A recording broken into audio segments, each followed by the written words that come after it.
So, what $10 million? This is the question we expect the defense panel to ask on day 39 of the impeachment trial of Chief Justice Renato Corona. Good afternoon. Welcome to the live stream coverage of Rappler.com. I'm Ai Makaraig. Today, after the testimony of Ombudsman Conchita Carpio Morales, we expect to appear in the witness stand the complainants who filed petitions against the Chief Justice before her office. Specifically, the witnesses that are lined up are Harvey Ke of Kaya Natin, former Akbayan Congresswoman Risa Ontiveros Barakel, and Emmanuel True Santos. They will be testifying on the complaints that they filed.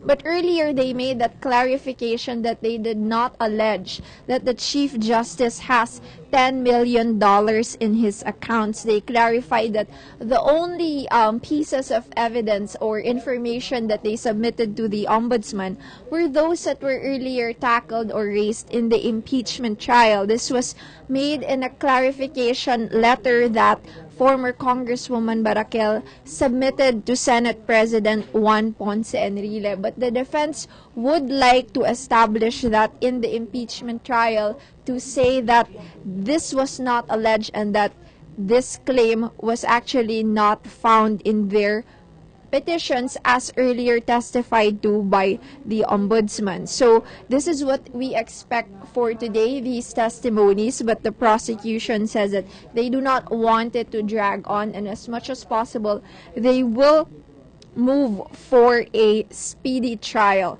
And after this, we will see also if the defense will push through with its plan to call officials of the Anti-Money Laundering Council to testify on the veracity of the report that was submitted to the Ombudsman and which was the basis for her claim for her audit that the Chief Justice has $12 million in fresh deposits in various bank accounts, in 5 bank accounts specifically, and that he has $82 accounts. So this is what we will be expecting for today and for this week at least, and after that we will see hopefully the Chief Justice take the witness stand. Join us as again we watch the home stretch, the final phase of this trial here in the Senate.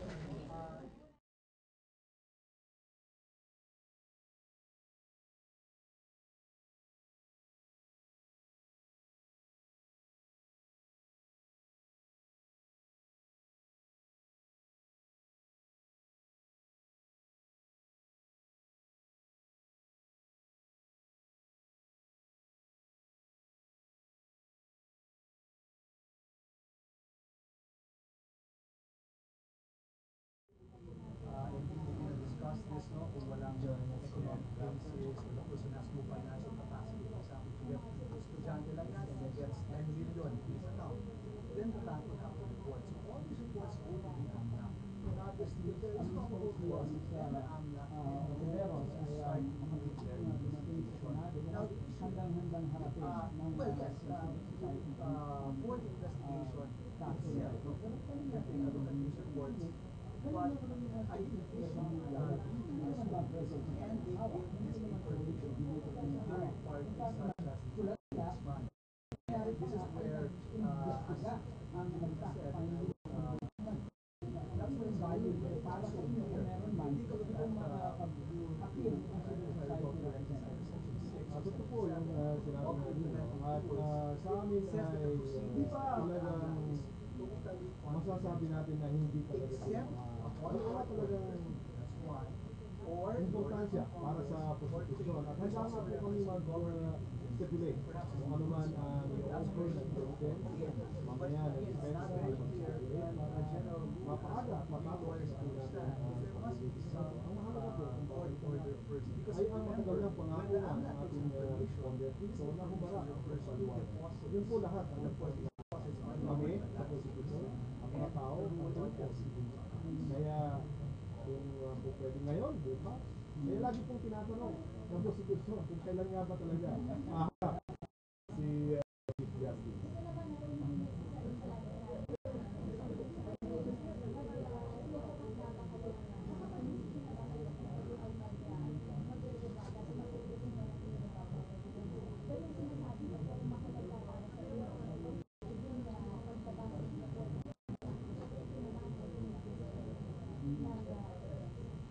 ngayon po ay maaga pa para sa konstitusyon ng desisyon. Sa ngayon, pinag-aaralan pa rin namin ang posibilidad na magpipresenta ng ipatan or so yun po ay magagawa lang namin kung sila ang offer of evidence at bibigyan na kami ng pagkakataon sa rebuttal evidence. So there lies the apprehension of some of the senators and some quarters na parang kaya ba kayo maluwag kayo dahil kalaban nito ng administration samantalang nung panahon ni GMA and we wanted the AMLA documents pertaining to the administration at that time naghihigpit ang AMLA. And you know, that's also the problem because it seems that very clear naman in the IRR and the law itself that of course there is no court or it's a requirement to the banks that they should submit yung report on the covered transaction and the suspicious transaction. No question about that. But if the AMLA, let's say, wants to share with third parties and wants to build up a case, diba? To conduct further investigation on the accounts, that's where they need a court order. In fact, dati pwede, just to get a resolution from the head of the council, yung UST, yung Insurance Commission and SBC. But sabi ni Atty. Divina kahapon, that's already been amended by the 91, 91, 94, the amendment to the AMLA. So, well, you know, everyone's also waiting for the AMLA to speak. And yesterday we've been trying to get Mr. Vicente Aquino, Executive Director of the AMLA, diba, Tony? But I think the latest word from him is that they would first speak to the impeachment court if someone. Ang tanong po ay small bit. That's when we will hear the position of the matter. This is a reaffirmation of what the prosecution was about to prove po during the time of PS Bank. In fact, makikita niyo po roon yung mga ilang PS Bank account numbers na kinumpirma ni PS Bank President Garcia ay nandoon po sa AMLAC at nandoon AMLAC report at nandoon ang mga balanse kung magkano. Yung 700,000 na opening balance ng isang account. Kung makikita po ninyo yung AMLAC report, nandoon po siya. Well, there are a lot of examiners, di ba? Yung one of them who was mentioned is Real, yung mga PSP examiners who act as the parang investigators, examiners of the AMLAC. But it was also very clear from the testimony of the ombudsman herself that she got the reports from Mr. Aquino. So it's very clear that unless that's disputed by Mr.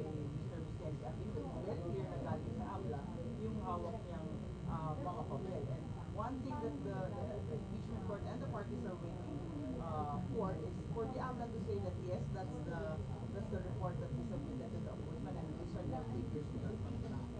Just again to put into context, this issue about the AMLA,